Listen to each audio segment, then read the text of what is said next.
meeting. So the meeting is being recorded, just to let you all know. I want to say good afternoon. Thanks for joining this part of the Welaunee Master Plan charrette. This is a first part of a two-part charrette. So this part's focused primarily on looking at the map. I did send you the map, Shirley, so you can watch it on your screen as well.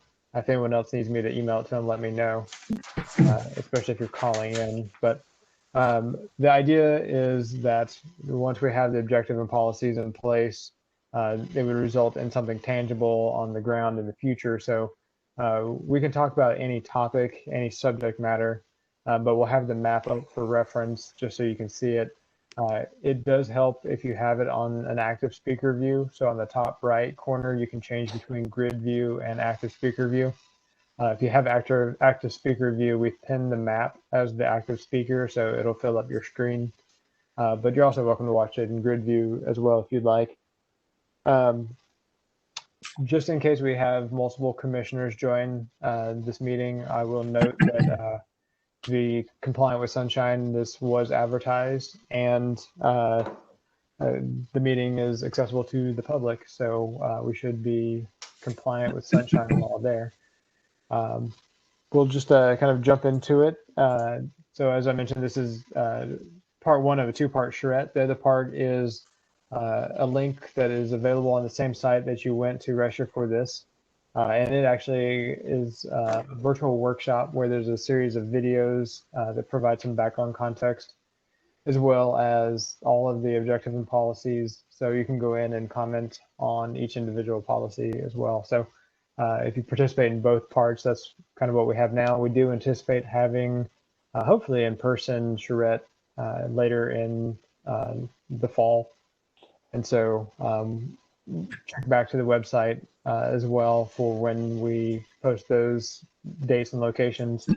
Depending on the situation, we may have to revert to something virtual again, depending on the pandemic, but the goal is to plan for something in person. So I'm actually going to hand it over to Devin and Floyd to facilitate this conversation, but I'm here to help answer any questions you may have. So I'll hand it over to Devin. Thanks, Floyd. Good afternoon, everyone. It's good to see so many familiar faces back again and some new folks joining us in. Just to kind of set the stage of where we've been, I know some folks have watched most of the ones because we've been getting some feedback from the YouTube versions, but some of the things that have been talked about so far in each of these is we have animal corridors that have come up, we have pools, regional stormwater facilities, access points, housing. Just to kind of let you know, we've been across the board with topics that folks have talked about. That is off the table. If there's anything anyone wants to bring back up or any new topics you want to bring to the table, we're happy to talk through those. Just some housekeeping rules. One of the things is we're going to be muting the lines as we're going through this. If there's any feedback in the background or any microphones, any noise. So if you do need to speak, feel free to unmute yourself and just speak up, raise your hand. I cannot see the folks who don't have their cameras on. So if you have a question, I won't be able to acknowledge you because I'm looking at all the screens. You can use the chat feature and drop your questions into the chat, and we'll get to those as they come in. But if you do have your camera on, if you wave your hand, I can notice you and I'll call on you, or just jump in the conversation as you need to. With that, I want to get everybody really familiar with the site. So I'm going to ask Floyd just to do a quick overview of the site so everybody knows where we're at and we can all start on the same page there. Floyd, can you do that for us? Sure thing, man. This is the property that we're all talking about here. This black line here kind of go around the perimeter. That's essentially the boundary. It goes around everything here. For context here, this is Interstate 10 or I-10 right here. Miccosukee Road here, and the green kind of hat shade here is the existing Miccosukee Greenway. It kind of goes down here. Thornton Road is right here. Kind of give you an idea of the Centerville here. This is Buckhead right here. This triangle up here is Roberts and Mumford Elementary School. Elementary and middle school. This red bar here is about a mile, just to give you a frame of reference. And so each one of these would be about 1,000 feet here. So that way you kind of see how far it is across the site here. What we did, basically, this is something that, it's a free service we provide. Anybody comes in, someone says, hey, I got a piece of property. I want to know what to do with it. What are my options? That kind of stuff. And so this applicant came in and said, okay, well, let's look at what you got. And so first thing we did said, okay, let's see where the 100-year flood is, wetlands, all the immediate features that, you can't touch, and just kind of get those highlighted on the map. And that's what this blue, green, and teal kind of color shaded that in. And then we said, okay, well, let's see what's left over. You got the purple, the tan, the orange. These are more or less kind of upland areas that are left over. It doesn't mean you can develop or, impact 100% of it. That's just all the stuff that you have to, needs further review. You have to go in there and look at the topography, where the wooded areas are, sensitive habitat, all those types of things. And those things would have to be identified at some point in the future, and then additional set aside, and then you kind of end up with what's left over. The dashed lines here are just some general conceptual roadway networks, like overall roadway network. These are in no way final alignments or anything like that. We had to start somewhere, and kind of, there's a blueprint project, and we know there's some type of potential proposed north-south connector. So we said, okay, well, we cross I-10 somewhere here, go end up the north end somewhere here. So we just threw something in and just, as a starting point. Same thing, seemed like making a connection over here made sense. Maybe connection to Miles Johnson over here. And so this was just like one of those, like, hey, here's some of the constraints and starting point. And so that kind of brings us to where we're at today. Thanks, Floyd. So with that, Floyd's kind of laid out the area that we're looking at. We just want to open it up. Is there anything anyone wants to bring out? Any questions you have about the site, or just any discussion you want to start? Wendy, I see your hand. Yeah, I have a process question, I guess. I know you've received a lot of feedback to date. What is the process for responding to that? As these charrettes or during the process of them, or what happens to all the comments? Okay, perfect. Artie, do you mind taking a stab at that one for us? Sure. Kind of when we get to the end of these charrettes, we'll be compiling a summary report. That's something that will actually go to both the city and county commissions. We will also be in the process of kind of going through the various comments, comparing them against each other, weighing them, and then ultimately we'll come up with a revised draft of the master plan, and that should be the basis for the second version of the charrette. If we can do it in person, that'll be kind of the bulk of the in-person charrette.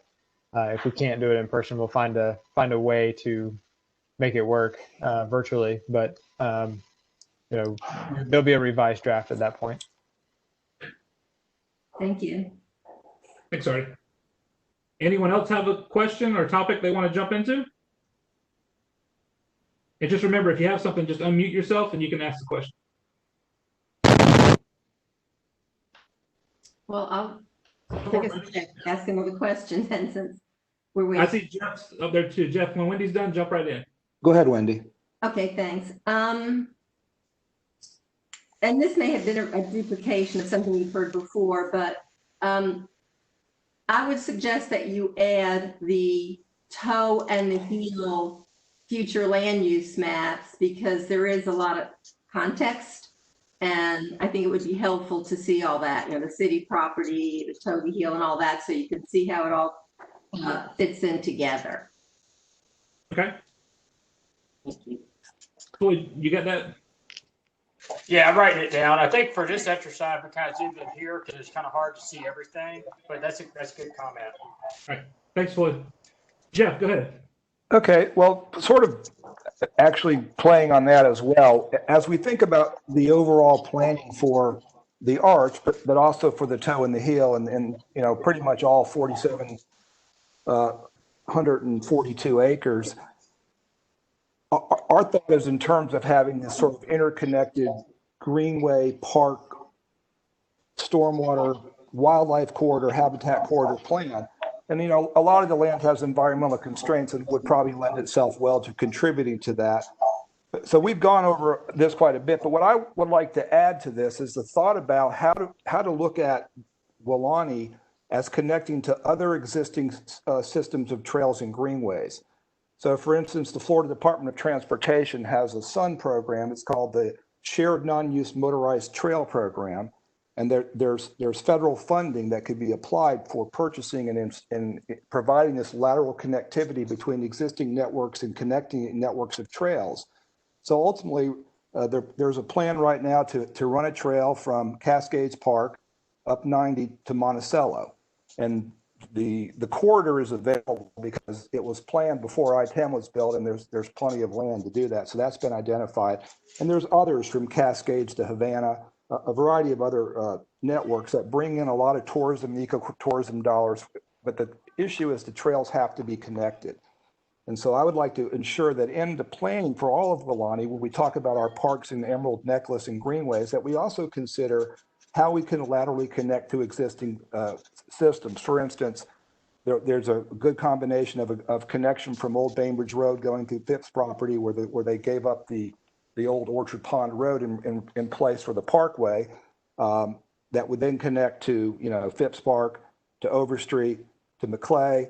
Killearn Estates is contemplating, it's contemplated that there'll be a bike trail, and these special trails are protected from the road, but they're in the corridor through Killearn, connect to the west side of Welaunee, through Welaunee, all the way over to 90, and then to connect to Pedrick and to Tom Brown, to Southwood Plantation, and then the trail that already exists from Southwood all the way down to St. Mark's, and then the new section of 98 that takes it all the way down to where the junction of 98 and 319. So these are all, some of this is in play already, but I like to look at the overall Welaunee property, and I think it would be a value for the community for sure, but I think it would be a value for the owners too, because I think there could be funding to purchase this property and protect these corridors that are going to be needed. They would also serve as greenways, trails, parks, stormwater, wildlife, and habitat corridors and canopy protection, sort of a multi-use combination. And the shared use non-motorized trail program has some specific requirements, but the idea is,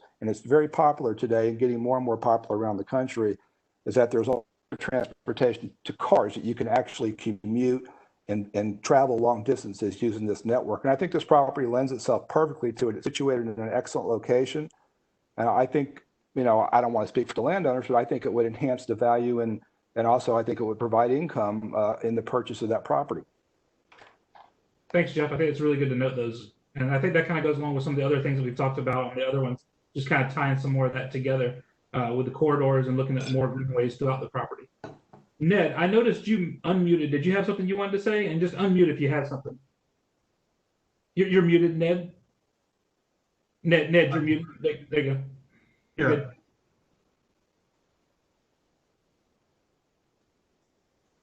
What is the timeline for this project? You asked the timeline for the project? Was that the question? Yes, that was the question. Artie, who's the best? We want to ask Gary if he can talk about that a little bit, you think? Yeah, I can say from, depending on how you define this project, the master plan and the comp plan amendments, we basically have a timeline of 6 months. And so, because that's kind of the statutory process for the comp plan and the master plan, which is part of the comp plan amendments. In terms of kind of the overall, actually seeing development happen, there is no specific timeline. They would have to, right now there's no developers. The property owner is my understanding. So if a developer came in and purchased the land from the owner, they would have to do a series of different steps. One, they would have a stormwater master plan would have to be done for the entire site. And then there would be plan unit developments. It could be one or it could be several. That's kind of the specific, a little bit more detailed level of planning, and constitutes the zoning of the property. And then they would have to do individual site plans before you would see construction occur. But we don't have any anticipation for that happening anytime in the near future. Gary may be able to jump in and provide any more context if he has any. Gary, if you have anything you want to say, you can just unmute yourself and. Yeah, this is Gary Hunter. I'm the attorney for the landowner, Ned. Artie's right. There's no developer. We're not a developer. There's no plan for development known or anticipated for that property in any foreseeable time frame. Thanks, Gary. Thanks, Artie. Ned, do you have a follow-up on that? Yes, I was wondering, one of the key items is the interchange to I-10. And is there any timeline on it? Artie, do you have an update on that? I know we got a couple folks from Blueprint on as well that may be able to speak to that.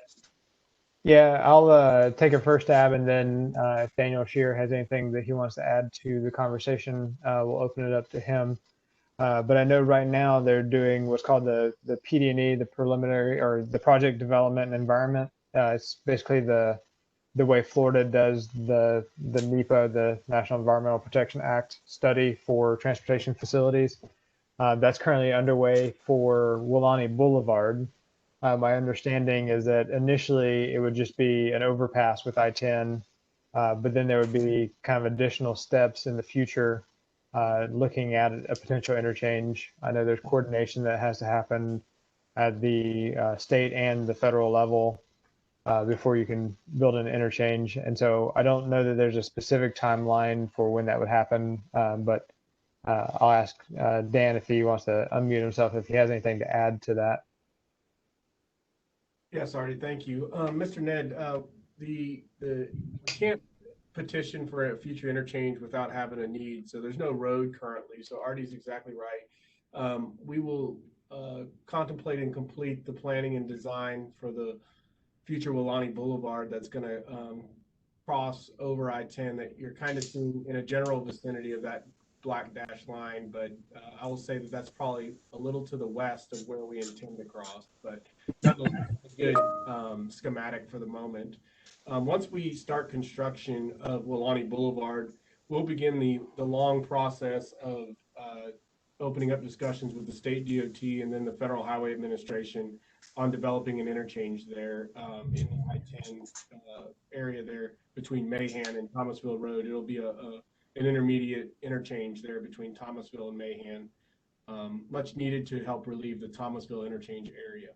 So yes, that will come. The timeline on that is we won't start talking to DOT, FDOT, or FHWA for about at least 5 years. It may be a little longer than that, but probably about 5 years until we start those discussions. Thanks, Dan. We appreciate the comments on that. Terry, I think I saw you unmute. Is there anything you wanted to say? Yeah.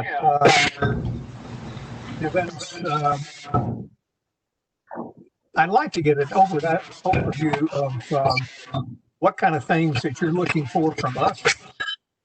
What kind of things that we have a say-so in and that kind of thing. Gotcha. Artie, do you want to talk a little bit about where this came from the commission to do the charrettes and where we're going to go from here? And just one second, Jeff, I see you. So we get done with this one, I'll come back to you. Yep. Thank you.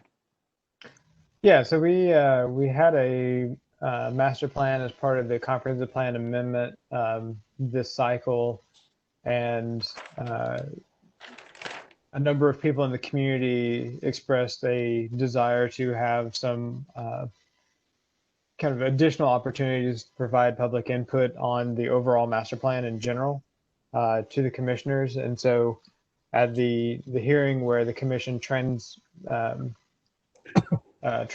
the proposed master plan and amendment to the state for review, they also asked us to hold a series of public workshops virtually and then later in person, depending on kind of the current situation of the pandemic at the time, to provide, kind of open it up in general for really people to comment on any aspect of it. We'll have to kind of weigh the different things, bring some options back to the commission in terms of what we hear, and some proposed amendments or changes to the master plan. There's not a specific topic. We will also have to coordinate with the landowner as well. This is a privately owned piece of property, and so what we propose also has to be palatable to the property owner as well.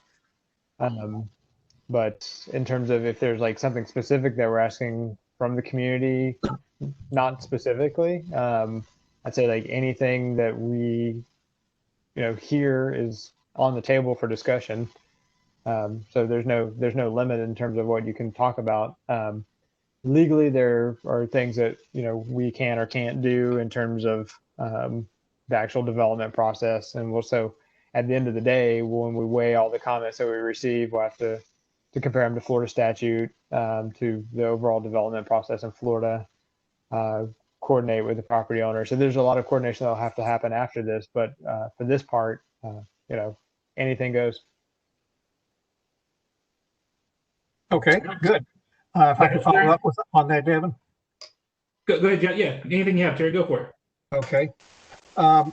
Naturally, I'm one of the co-founders of the Residents of Centerville Road group, and we got formed once the tow started turning dirt and folks started asking what was going on and everything. And the biggest thing that we had a problem with the tow construction was that we had very, very little notice of meetings that we could contribute to. We heard about different meetings that, we could go to it, but we couldn't make any contributions to it. And then there are times that we were told, well, you can't do anything, it's already been decided. The thing I want to emphasize the most on this here is that notifications definitely need to be given to residents along Centerville Road. I'm just speaking about Centerville Road here. And I'm talking about not within the, I think it's now 400 feet guidelines. It used to be 100 feet. For instance, I'm in Stonegate subdivision. We have Hickory Ridge, Centerville Trace, and all that. And people do not live within 400 feet of Centerville Road. It's just, they don't. So we're not getting notified. So something needs to be changed, and we've been told by the planning department that it's something the commissioners have to change. And what we're going to suggest is that any resident within a mile of these areas here that are being talked about at different times, within a mile, be notified. But also any subdivision, we have about 10 subdivisions that we're representing. Each of those subdivisions need to be notified, okay? And well enough in advance that we can get together and talk about the proposed meeting or whatever it's going to happen. And so we can come with something in mind of what we want to talk about. So that's the first thing. We've got to improve communication. The second part of communication is these little signs that come up around properties, the tow area of Canopy. They were, 1 by 2 foot signs, if that. They need to be bigger, guys. They really do. They need to be, I don't want to say the sign, some of the real estate signs we see along Centerville Road or any road around here that are, I think, 5 by 10 or something like that, but something more appropriate that and simple that, okay, we're having a meeting. This is what's going to be talked about and so on. We got to increase better communication here. Okay. Let's see.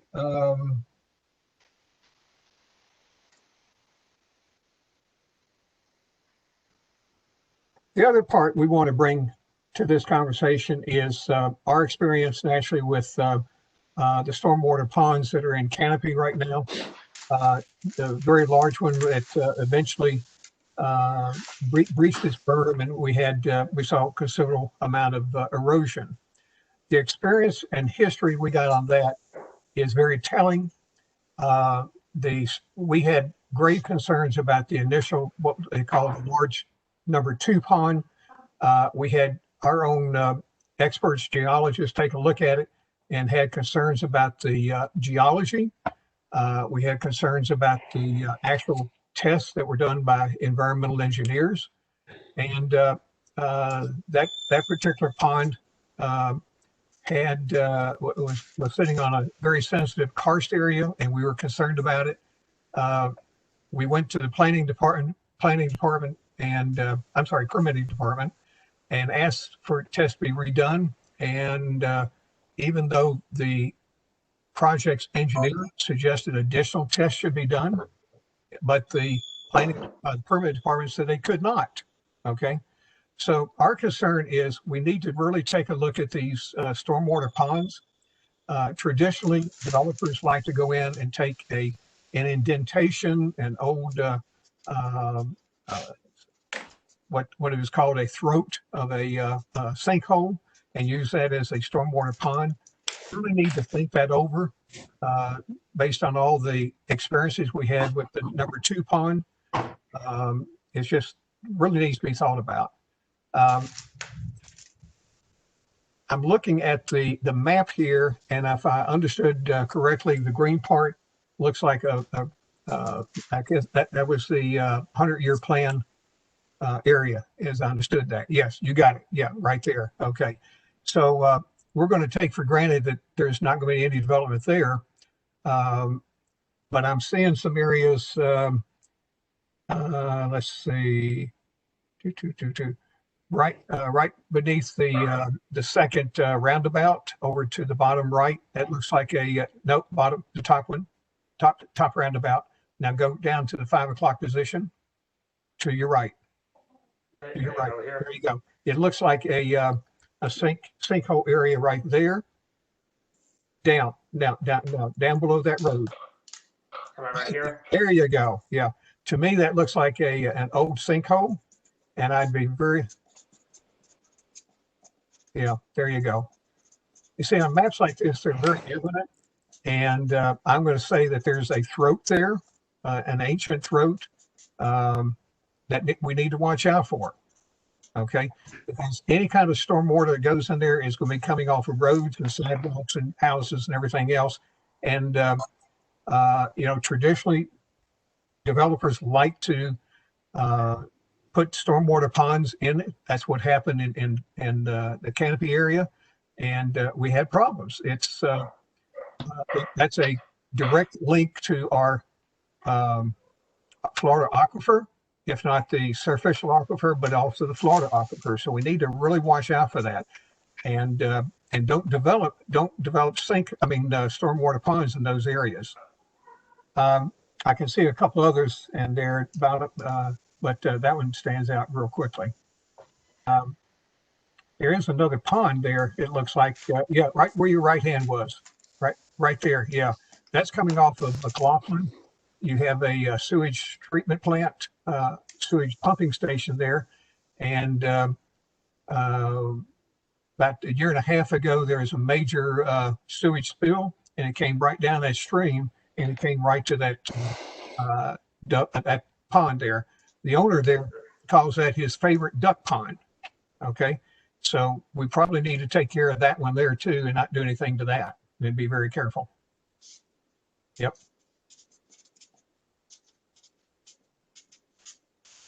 Other than that, I'll stop talking here, and we appreciate the input, allowing us to give input. Thanks. Thanks, Terry. And if there's any other things that come up you want to jump in on, feel free to jump in on the conversation. We appreciate the comments. Yes, sir. I'm going to come back. I got Jeff, who is in queue to speak, and then Wendy right after that. All right, thanks. Playing off of that a little bit, I do agree that the process would be better served if there was better public notice than just simply what's required earlier in the process. And I'm not going to harp on this much at this point because I think we're well past that. I had made some comments to the effect that, the intent of the legislature as it relates to comprehensive planning, which is section 163-3181, is that there be really a lot of very extensive public participation. And I think noticing and all of that's important. So I would certainly support that. But what I wanted to talk about, and I think who was the gentleman who was just speaking?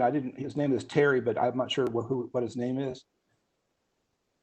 Terry, can you unmute? Some folks were asking, just say who you're with and your name. And your name too, yeah. Can you hear me now? Yep. Yes, sir. Yeah, Terry Ryan, R-Y-A-N. I'm with the residents of Centerville Road. I live in Stonegate subdivision. I'm one of the founders of the residents of Centerville Road group. Great, thank you. We have a web page. We have a web page.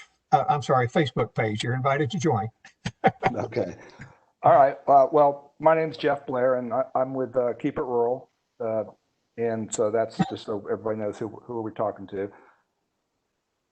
My main point here, and we've gone over all of this interconnectedness of the, the parks, the trails, the regional stormwater treatment system, wildlife and habitat corridors, is that all of this stuff needs to be identified on the map and agreed to, that generally this is where these things are going to go, so that, when way prior to the time that the first PUD application comes online, that every developer understands what the expectation is and will contribute to the holistic integrated approach for the development of the plantation land for the arch and really for all of it of Welaunee, so that we can retain a really good system of interconnected trails, parks, as well as stormwater and other required and needed infrastructure components.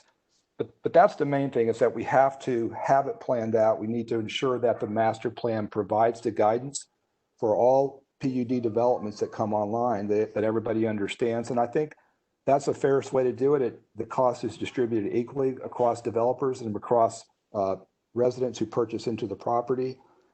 And again, I want to emphasize that I agree that whatever, this all has to be worked out, and it should be something that the owners of the property would support and appreciate as well. I think that's an important piece. And I think that there are options for, purchasing property and ensuring that they're made whole in this process. And I think that from my personal perspective, I'm speaking for me, Jeff Blair, that's an important component that I think that we as a community are able to address in a reasonable manner. But the main thing is, let's have the map, let's have the text, let's make sure that everybody understands the expectation, so that we don't have fragmentation between PUDs that would destroy this amazing opportunity. And I think consistent with the stewardship values that the owners certainly demonstrated over the history of the property. There's no question they've done an amazing job of stewardship on a lot of that property. And I think, they would probably, I can't speak for them, but they would probably like to see that continued. And I think the Canopy was an unfortunate thing. I don't think it has anything to do with the owners whatsoever, and would lay no blame in that area whatsoever in that regard. But I do think that the Canopy is an example of when fragmented development occurs without a bigger picture. And so I just want to make sure that we understand and do this in a way that we have the guidance in the master plan, so that everybody knows what to do, how to make the connections across all of these platforms. Yeah. Thanks, Jeff. Wendy, do you want to jump in? I had you next, and then Mike, I saw your hand go up as well. Okay, Devin, I have several questions, so maybe I'll just do two. I think they're kind of quick, and then you can come back to me. Thank you. Awesome. Thank you, Wendy. I'd like to suggest there be locational criteria added. I guess that would be in the text, but the map, and I guess this will be my other comment. I have to say, as a planner, it kind of concerns me when a map is going to be adopted into the comp plan is described as something that was thrown together. This map is so generalized, and I understand there's a lot of things we still don't know. But if you look at the different objectives, particularly as they relate to mobility, it would be helpful in those future land use categories to put some locational criteria in there that would support achieving those objectives. I think it's too loose right now. And then the other question I have is, could you talk a little bit more about how you see school siting and the need for schools being addressed in this project? Okay. Artie, I'm gonna come back to you on this one. I think you did pretty good on the last one we were on talking about schools. Do you mind taking that one? Sure. I think when it comes to school siting, there's like specific Florida statutes related to that. There's also coordination that has to happen with the Leon County School Board, Leon County Schools, that has to happen.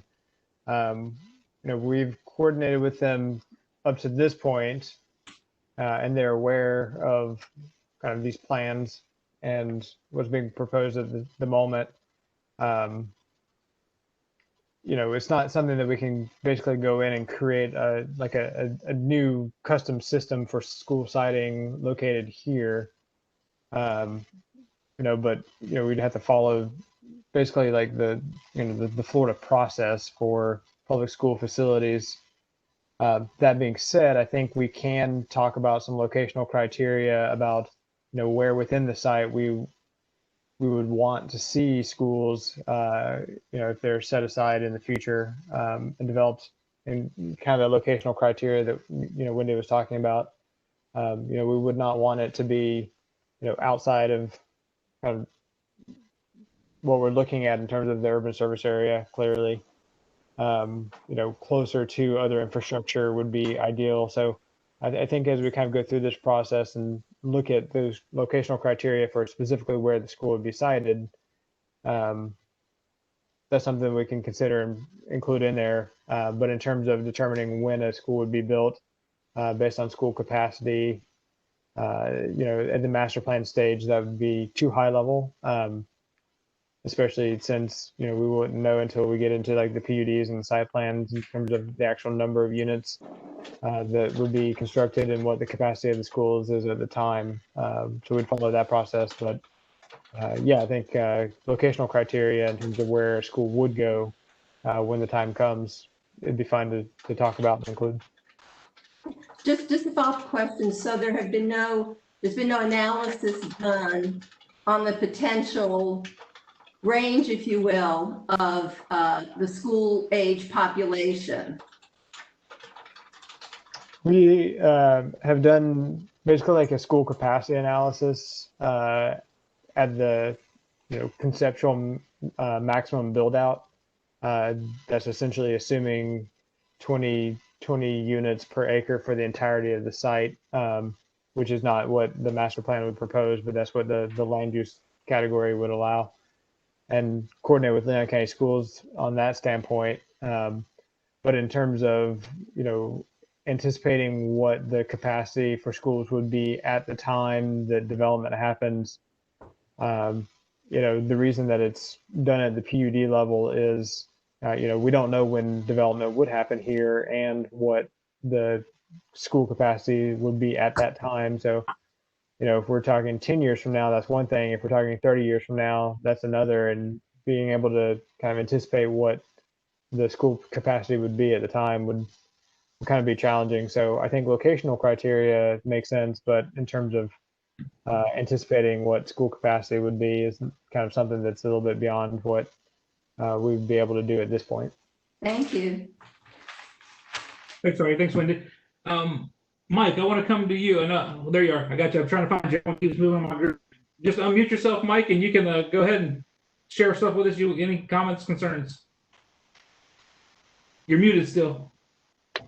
Can you hear me now? Okay, because I'm having some technical difficulties. That's why I was off the grid there for a while. We've got some power situations going here with brownouts and thunder and whatnot. But yeah, I'd like to piggyback a couple of things. One, what Jeff was talking about with regard to these things. I brought that up myself a couple of charrettes ago about some of these things being set, in stone. And one of them is that emerald necklace. My wife and I went on a little field trip this weekend and went down Canopy Road, and I was basically looking to the side of the road that this would border, and it seems like there's a pretty healthy amount of growth already there in most spots. There's a few places where I think there's going to need to be some things planted to enrich it and make it thicker for it to be a real greenway or trail. But I think that just right, that needs to be settled and set and up front with the people that are going to be buying the property, of course, and that needs to be almost cordoned off so that it doesn't get impinged on. The other thing I wanted to say is that when we got to Buckhead, I can see you now, Devin, looking good, buddy. When we got to Buckhead, we took a ride in that neighborhood, and it was pretty stunning as far as, I know they're big houses and they're bigger lots than we've been talking about, but the trees, you could tell were old growth trees that were in there. They didn't chop everything down. Everything had been, and that's another thing that we want to see done, or we'd like to see done, is is more respect for the land. Then we took a ride through the Canopy once again, and as a stark contrast, no shade, no trees, really no yards for people to enjoy being outside. There was I'll tell you, Devin, there was nobody outside. We saw one lady walking a dog, and she looked like she was about to faint from the heat. And I'm not sure if that's going to be the archetype. I hope it's not, because if it is, I don't think that these houses are going to sell down the road. I think a lot of people that have bought them already have bought them looking at the things that were planned and the things that were on the website that for the sales of them. But I'm not sure if they're going to be able to continue to sell at a very high rate if they continue to build like that. I know trees will eventually grow, but being a family man myself, I didn't see any kids. Like I said, there was nobody outside. This is the middle of the day. And if I had kids, I mean, it wouldn't be a very pleasant place to go for a walk, or to take a baby for a stroll, or a dog for a walk even. So I think we need to be thinking about that. And the other thing about this, I wanted to ask about stormwater, because this is a question more than a comment. Sure. What I know that they were fined more than anybody in the history of Florida for stormwater in particular, as well as trees being cut down.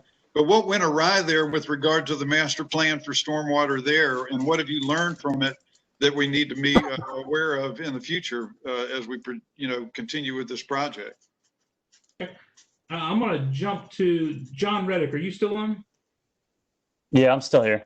John, I know this was something that came up last time. I know you weren't specifically involved, but I know this was a growth management issue that came up. Do you have any information, or can we get information for them on that? We can maybe get you information. I'm certainly not equipped to answer anything on that. That would have to be, really needs to be one of our environmental professionals to answer that.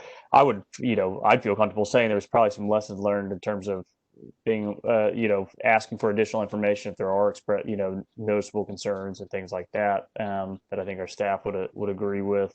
It'd be pure conjecture if I tried to say what I think our environmental staff would have learned from that. But it is absolutely something I'd actually be interested to maybe have them join. I don't know how many more calls we have. Maybe see if we can get them on a call themselves instead of me just relaying information, especially just to talk stormwater in general. It doesn't have to be Canopy, even can be just looking at how this, on a larger network, this property might work too. But so that was a whole lot of work. What's that? John, would you mind doing that and see if you could get one of your engineers to come on, maybe the next one, so that we could get some of those questions? I think Michelle would actually be good for that, especially because she worked closely with Canopy as well. And she lives in Buckhead. There you go. So maybe she has her own interest in this. So that was a whole lot of words to say. I'm not equipped to answer, but I'd certainly be happy to work to get you an answer. Thanks, John. And Mike, we'll work with John to see if we can get one of those engineers to come on, and that way we can get some information related to that. That sounds good. I think that's just going to be important, because when we talk about an integrated stormwater thing for the entire thing, it's going to be important for that to be. Am I muted? No, you're good. Okay. I hear you. It's always funny because it says on the little thing mute, and I don't know. And the other thing, Devin, that I'm curious about, I've talked a great length of what Wendy was talking about with regard to schools. And I definitely would like to see if there's a way that we got plenty of time to look into this. I understand the way the policies are now, but that doesn't mean that they maybe can't be circumvented or looked into to get a variance on it, maybe, with regard to actually finding where would be the best places to put these schools. It would seem that you'd want it to be off of the Welaunee Boulevard, so it could network with the entire development. And we know that approximately, from what I found from talking to Commissioner Roseanne Wood, a board member, I should say, school board member, she's the only one I've been able to get in contact with. They're very busy right now. In fact, I think there's a school board meeting tonight about what's going to happen in the fall, but I'm reaching out to them. But I know that what she said was 60 acres for a high school, about 40 for a middle school, and probably 20 for elementary. And I really do think that for a master plan to work for the network of the entire plantation development and the surrounding neighborhoods that it'll impact, that finding a location right now and trying to get that set and put aside, just like we're talking about with the greenway and the active and passive parks. Those are part of the pieces of the puzzle that should be, everything else should be extended around it, instead of looking at it as, well, when this part's going to be developed, if the school can't do it at that point in time, I mean, we just don't know what the population is going to be like. So the property will always be there. It could always be changed down the road, but I think looking out for them up ahead is the way to go on this.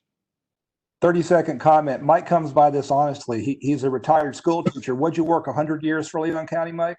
No, it was 30. I started a little bit late. I was doing other things when I was in my 20s. I noticed Will Messer has got his camera on. He just raised his hand. It looked like, Will, do you want to jump in the conversation? Yeah, I just wanted to ask a question or a couple, and maybe a comment. I know that there's been conversation in the past about the transmission lines, and they go into Canopy and then they basically go underground. Is there any discussion or any possibility of discussion with the commission about putting the transmission lines underground? Good question. Artie, have you heard any of that, or is that John Reddick? Do you know anything about that? I'll let Artie start first. Yeah, I think that's like a conversation that'll have to happen with the city utilities, probably a little bit closer to the, when we would anticipate development happening in these areas. I do know that burying transmission lines, like there's pros and cons to having them above ground versus underground.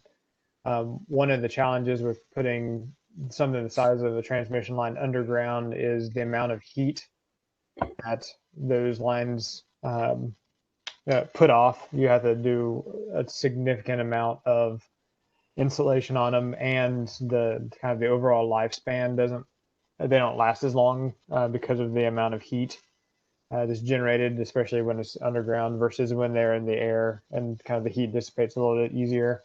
But that's one of those things where, they would probably city utility would need to do a, cost benefit or like a pros and cons list, because while, those are the cons, especially when it comes to things like hurricanes and storms and coordinating with trees and other utility conflicts, there's some kind of benefits as well. So I don't really know what's planned for the future, but I know that there's going to be some trade-offs in terms of the pluses and minuses of underground versus overhead. Well, just, Artie, with respect to that being a gateway into the city of Tallahassee with 2 hospitals in the capital, a straight shot through on Welaunee Boulevard, it seems like it would make a lot of sense for you guys to try and talk about it with the commission, and perhaps making an agenda item to where Rob McGarrett could do a feasibility study on doing that, because it doesn't make any sense to me that they bury in the middle of Canopy and then they pop up and go across the interstate, and then we're looking at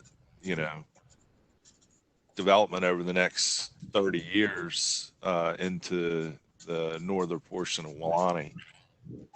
So that's something that I'd like to see discussed. And then also, have you guys confirmed the east-west access routes, or are they just preliminary sketches now? At this point, everything's a preliminary sketch on here. There's nothing been confirmed to this point. We're well ahead of that coming. Okay. That's basically it right now. Okay, and feel free to jump in if there's any questions you have. We are at 4 o'clock right now. Just want to pause this for a second. So I know we had this one going till 4. We didn't start until about 4:15. My usual. Everybody okay to go to 4:15? Okay, if you have to jump off, feel free to jump off. Jeff, give me 1 second. I want to ask, we have Mary Dooley that joined. I just want to see if she has any comments. Sure. Mary, if you have any comments, just unmute yourself and let us know. We just saw you join the chat.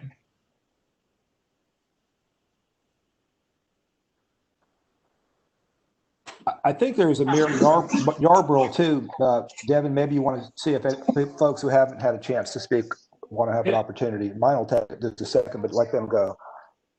MJ actually works with planning department, so Mary Jean Yarborough, so we have her here just for questions. Okay. And I think, let me ask Terry one more time. I think they had something. He unmuted. Terry, did you have anything? Yeah, sure did. I'd like to pick up on Mike's comment about preservation of trees. If we look at the map there, Centerville Road and Miccosukee Road have pretty good stretches along, canopy stretches, that is, along both roads. And Floyd, you might point that out up on Centerville Road. Yep, got that. Well, not just on the tree part. Okay. And what we learned during the canopy process was that at some point in time, environmental folks with the city or the county are going to take an inventory of trees. Okay. And everything that you can imagine, the width of the trees, the age of the trees, and so on. Well, that's good. However, in the permitting process, the developer has the ability to take the trees that are in the canopy protection zone along both Centerville Road and Miccosukee Road and use those as credits. In other words, they could take, they're not going to cut down any trees naturally in the canopy protection zone. Taking those credits allows them to cut down other major growths of trees. And what we have suggested in the past to the planning department and permitting department is to exclude those from the ordinances. They've indicated to us that this is an ordinance issue, that it needs to be brought up to the city and county commissioners to strike out the ability to take these trees in canopy, which will never be cut down, hopefully, and take the ability to use them as credits within a development off the table. Thank you. Thanks, Terry. Jeff, go ahead. Yeah, I mean, that's a really good segue for what I was going to, one of my points as well, and that is in our sort of proposal, which is this, what we're calling the Comprehensive Parks and Greenway Plan, which really has stormwater and habitat protection as part of that, and protection of indigenous canopy, as well as sort of some of the natural indigenous red oak forests. And there's some really beautiful ones.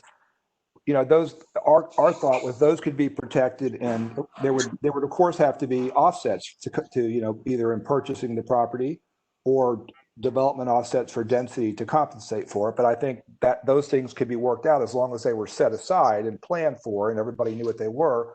That both the landowner and the developer would get some either the landowner is probably purchasing the property, but it's going to be purchased outright for protection.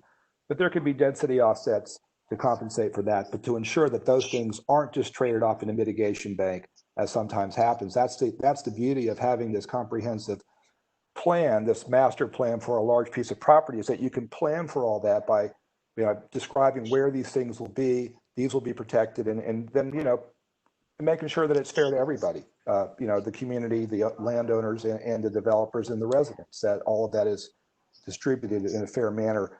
So I think that can easily be accomplished. That this has to be identified in advance and planned for.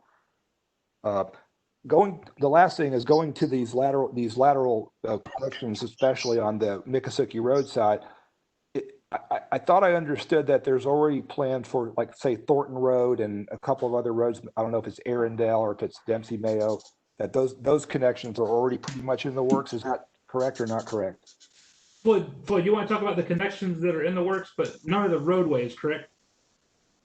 Yeah. Well, basically, that as part of their agreement here on the Greenway here, they have 3 connection points to Miccosukee. This one right here is basically lines up with Miles Johnson. So I think this is the one that's been discussed, like they can actually cross the Greenway and continue on the Miles Johnson.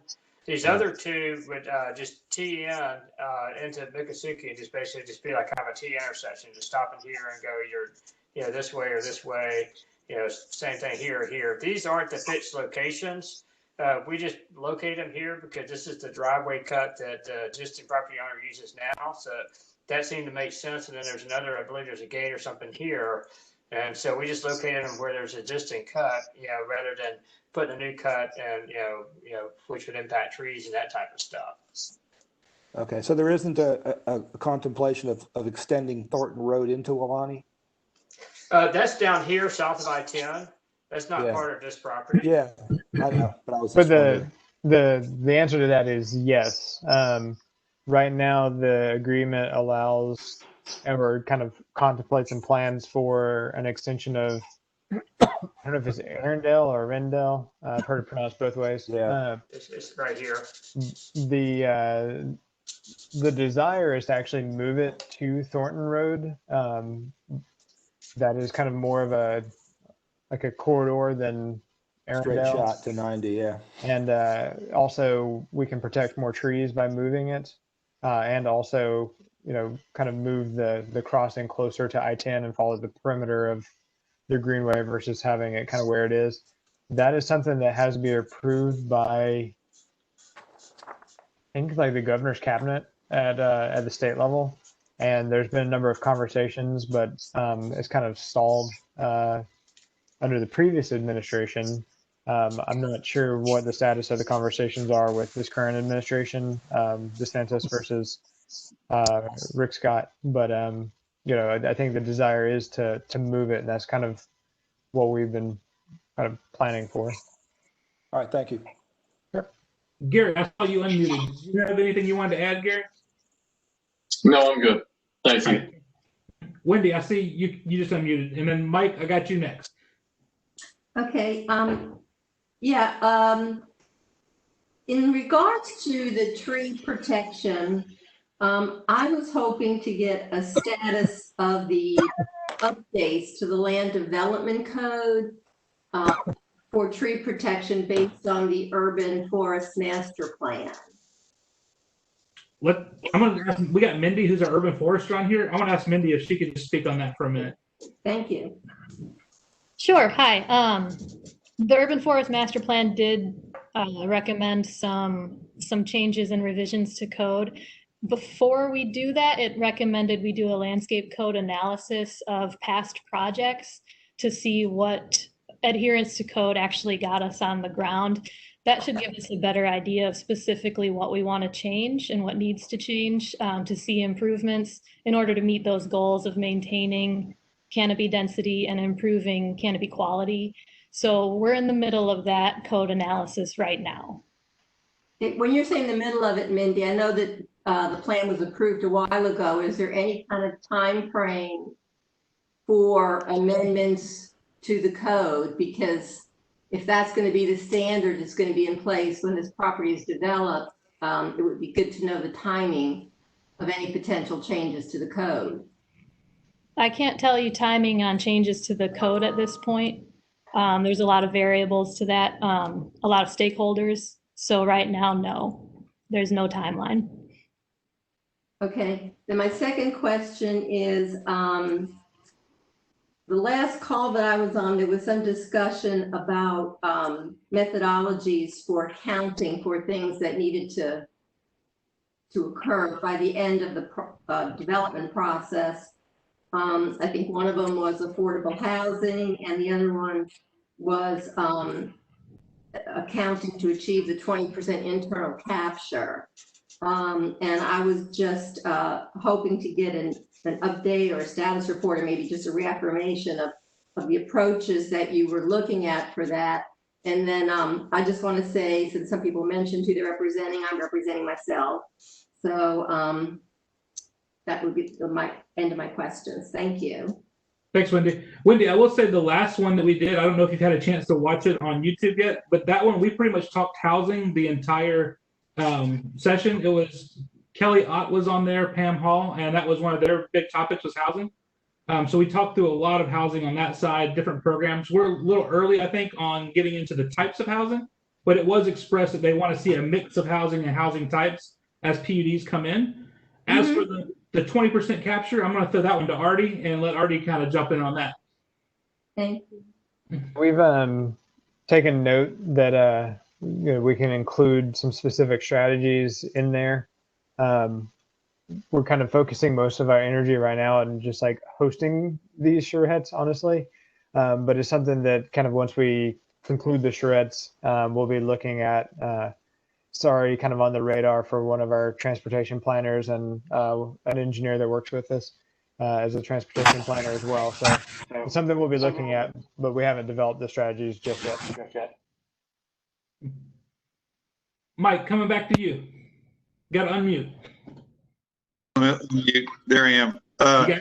Just a couple of things. You know, one thing that I do have a different opinion about than some of my colleagues, Keep It Rural, is some of the housing issues. When I first talked to Artie about this back in February, there were things I liked about the plan with regard to bigger lots in the north and the farther, you know, I guess it's the northeast quarter out here off of Roberts Road. Is that where it is? Yeah, right in there.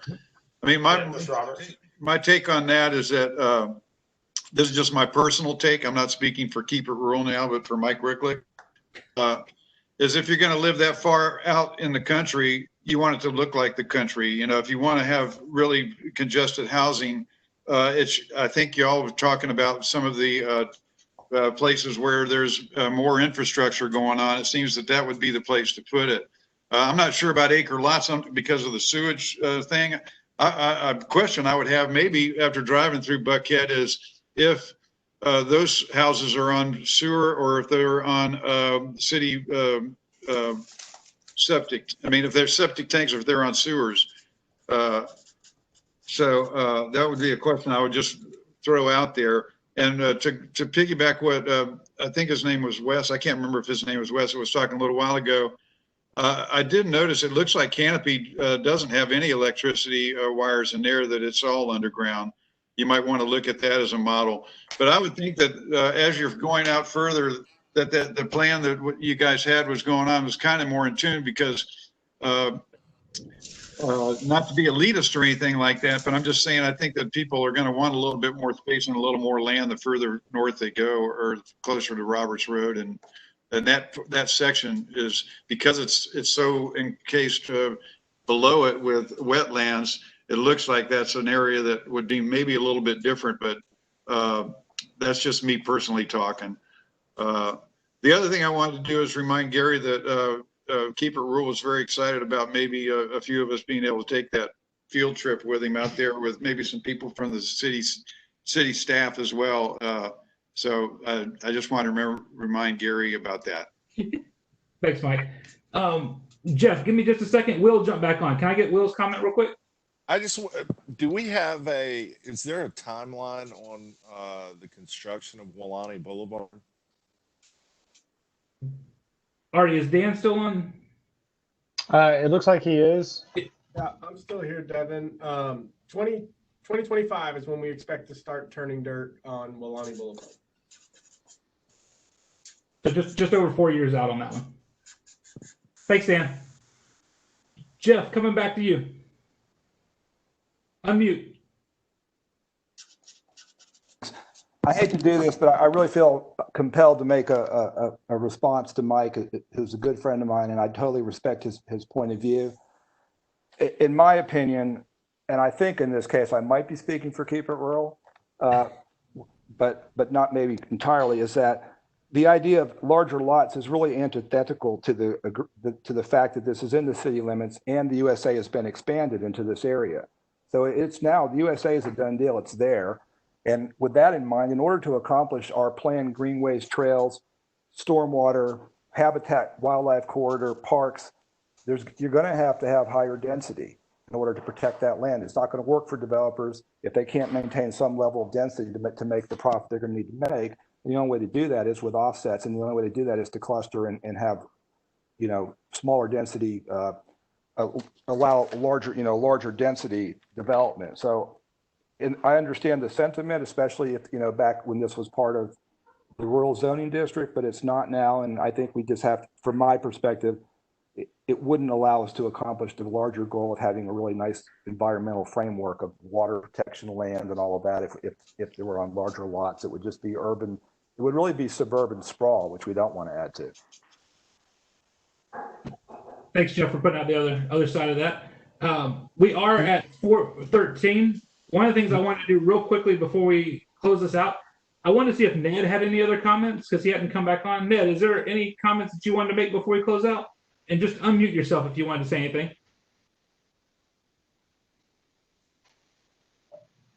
Yeah, did you call for me? Yeah, I just wanted to see if you had anything else before we close out that you wanted to bring up or anything that you wanted to speak on.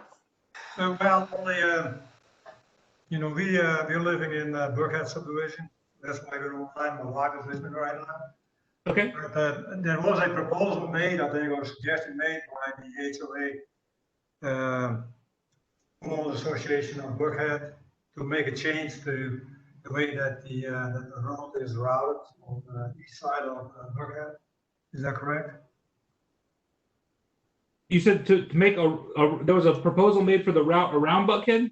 A suggestion to change, a slight change to the way that the road is. Let me help here. Buckhead has a proposed alternative route, which is further to the east, and they have an engineered design. I think he's referencing that proposed realignment of the Northeast Parkway that Buckhead has sort of put together. Correct. Are you familiar with that, Artie? Yes. Okay. And that's being reviewed by the staff? Yeah, that's something the blueprint is looking at as well. Okay. So yeah, that is being looked at right now, Ned. Thank you. And absolutely. I will, Mike had a question earlier that I can answer real quick about Buckhead and sewer. There's a force main that goes along the northern edge of Buckhead, and then also along the most eastern north-south road there in Buckhead as well. So those are the wastewater force mains. I'm sorry. One more. I wanted to see if Terry had any last comments because he hasn't been on any of our other conversations before either. Terry, is there anything else that you want to add before we call this one? And just unmute if there's anything you want to say. I don't think so. I think this is a fantastic opportunity to get some thoughts out there. Only thing that I might ask is, it doesn't pertain to this part of the development, but we'd like to know when the north and east Dempsey Mayo Road would start being built. Okay. And if you can, Terry, can you send an email to Artie or anyone on our team that just has your contact information? Or Artie, do you already have that? Yep. I should have it from the login. Okay. And just keep in touch with us, Terry. If there's anything that we can help you with, we're happy to do that. So just send us an email if there's ever anything that you need. Sure will. Thank you for the input. No problem. All right. Well, I appreciate everybody being back on. Good seeing everybody again. And it's good seeing the new folks. Remember, Artie does have a second part to this that is up on the same website that you signed up for this presentation. That was more of a survey-oriented type interactive interaction. So if you can, go fill that out. If you haven't filled it out, and if you have filled it out, please tell your friends or anyone else that might be able to give us some input. Thank you all. Appreciate it. All right. Good to see everyone. Great job, Devin. Thank you. Thank you. Thanks, everyone.